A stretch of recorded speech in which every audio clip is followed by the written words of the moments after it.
remaining. Keep it up.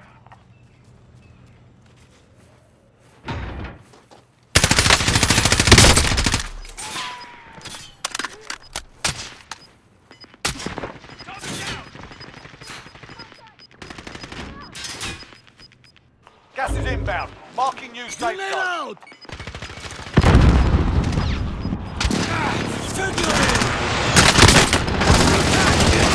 Got gas. Take your aim! 4 targets remaining. Good work.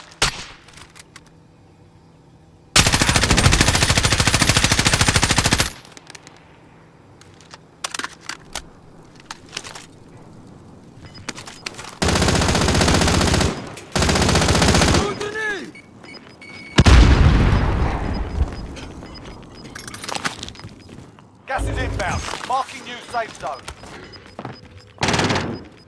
Gas is inbound. We have a long way to go.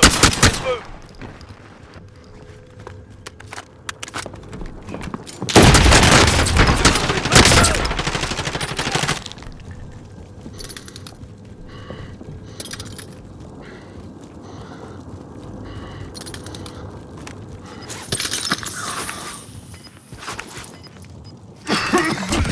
They're down!